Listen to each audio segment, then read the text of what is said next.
Bonjour, aujourd'hui nous allons lire un très grand livre qui s'appelle Grand loup et petit loup. Alors comme les images sont assez grandes, je vous les montrerai bien d'abord et ensuite on les lira ensemble.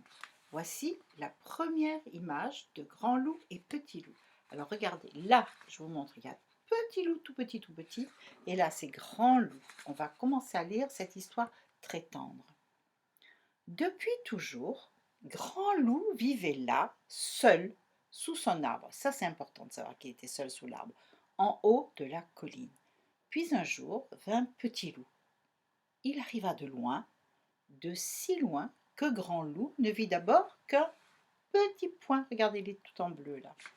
Vous voyez, c'est l'été, tout est les champs sont jaunes. Il doit y avoir plein de fleurs dedans. Voici la grande image, je vous la montre bien pour que vous la voyez parce qu'elles sont très belles, ces images très colorées. Voyez Petit Loup et Grand Loup sous son arbre. Petit Loup approchait. Grand Loup eut peur soudain qu'il soit plus grand que lui. Petit Loup commença à gravir la colline et Grand Loup vit qu'il était petit. Ça le rassura. Il le laissa grimper jusqu'à son arbre.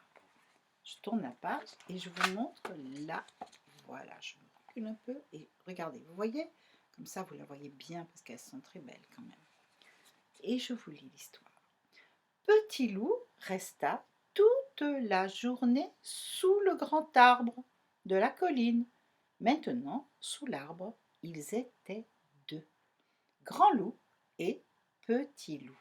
Ils ne se parlaient pas, ils se regardaient un peu du coin de l'œil, comme ça, sans méchanceté.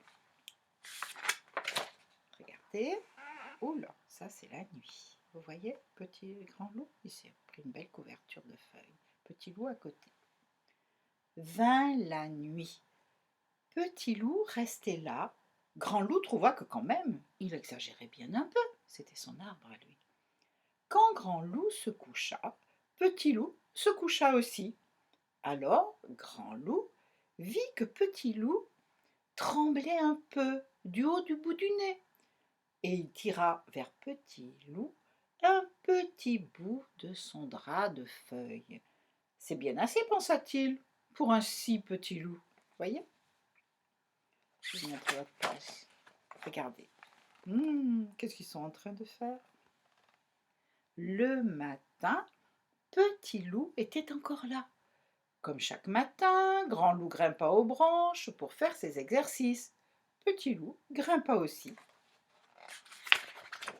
Oh, regardez, ils sont en train de faire des exercices physiques pour se réveiller le matin.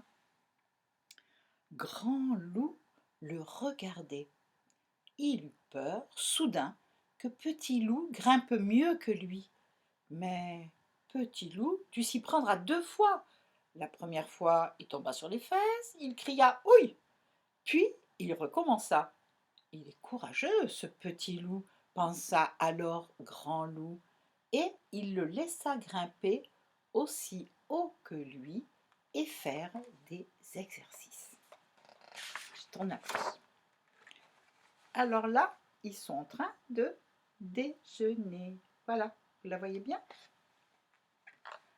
Avant de redescendre, Grand Loup cueillit des fruits pour déjeuner.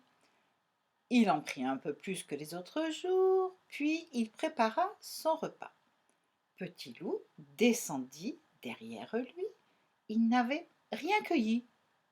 Grand Loup mangea et il poussa une assiette avec quelques fruits vers Petit Loup. Et Petit Loup mangea. Sur ma page. Regardez. Voilà. Vous avez vu? Là, il y a Petit Loup. Après manger, Grand Loup s'en alla faire sa promenade. Il descendit la colline, puis il se retourna. Petit Loup était resté sous l'arbre. Grand Loup sourit. Petit Loup était vraiment petit. Vous le voyez là? Il traversa le grand champ de blé en bas de la colline. C'est pour ça que c'est tout jaune. Vous voyez, on est en plein été là. Puis il se retourna. Petit loup était toujours sous l'arbre. Grand loup sourit. Petit loup était encore plus petit. Ça le rassure, hein. Il atteignit l'orée du bois, c'est-à-dire le bout du bois, et une dernière fois, il se retourna. Petit loup était toujours sous l'arbre. Il était si petit à présent qu'il fallait vraiment être un grand loup pour savoir qu'il était là, ce tout petit loup. Une dernière fois, Grand Loup sourit. Puis il entra dans le bois pour continuer sa promenade. Il a ses habitudes, hein, ce Grand Loup. Regardez, je vous montre là. Ouh là là, tous ces coquelicots, ces blés, on est vraiment en plein été là. Le soir, quand Grand Loup sortit du bois, sous l'arbre, il ne vit rien. Bien sûr, je suis trop loin, se dit-il, et il sourit. Il atteignit le bas de la colline, après avoir traversé tout le grand champ de blé, et sous l'arbre, il ne voyait toujours rien. C'est bizarre, se dit-il. Le petit loup était quand même pas si petit. Hein? Regardez. Voilà. Voyez? Pour la première fois, Grand Loup se sentit inquiet. Il remonta la colline bien plus vite que les autres fois et les autres soirs, puisque c'est le soir qui remontait. Sous l'arbre, il n'y avait personne, ni grand, ni petit. C'était comme avant, sauf qu'à présent, Grand Loup était triste. Regardez cette image. Vous voyez, il est sous son arbre, mais il est tout seul. Pour la première fois, ce soir-là, Grand Loup ne mangea pas. Pour la première fois, cette nuit-là, Grand Loup ne dormit pas.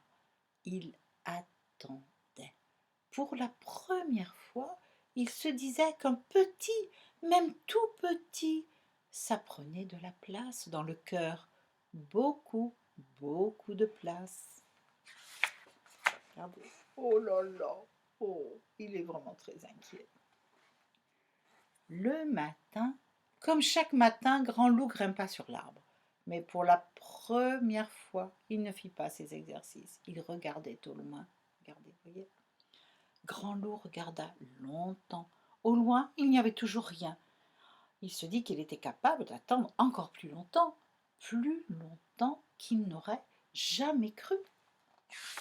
Je tourne la page. Oh, mais nous voilà en hiver. Regardez, il neige, tout est couvert de neige.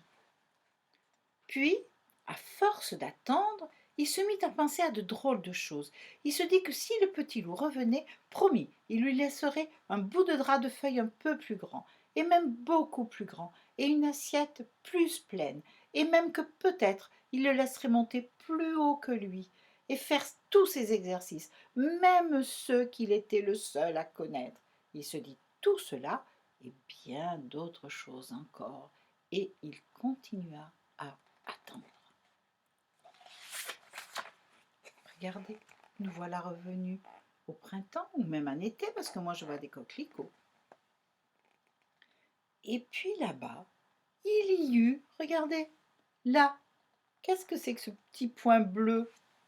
Il y eut un petit point, mais un point si petit, regardez le loup, on voit qu'il a son cœur qui bat, vous voyez? Mais un point si petit qu'il fallait être très loin, qu'il fallait être lui, pardon, Grand Loup, et avoir attendu autant pour penser que là-bas, quelque chose approchait. Son cœur battait de joie. C'était la première fois. Regardez son cœur qui bat. Là-bas, le petit point grandissait. Pourvu que ce soit lui, ce petit, se disait Grand Loup, et aussi, même s'il est bien plus grand que moi, tant pis. Il avait très peur qu'il soit plus grand que lui, vous vous souvenez? Regardez l'image. Il paraît énorme, petit loup, là. Mais il n'était pas plus grand que lui. Il était toujours aussi petit. C'était bien le petit. Petit loup gravit la colline. Puis il s'assit sous l'arbre. « Où étais-tu » dit Grand Loup. « Là-bas, dit Petit Loup, mais sans rien montrer. Sans toi, dit Grand Loup, d'une très petite voix, je m'ennuie. Regardez, c'est l'image finale. Alors, Petit Loup s'approcha de Grand Loup et il dit « Moi aussi, je m'ennuie. » Et il posa sa tête doucement sur l'épaule de Grand Loup. Grand Loup se sentit bien. Toujours à présent, il y aurait le petit. Voilà cette image très tendre qui est écrite et dessinée par Nadine Brun-Cosme, Olivier Talec, et elle est éditée chez Père Castor aux éditions Flammarion. Je vous dis à tout bientôt.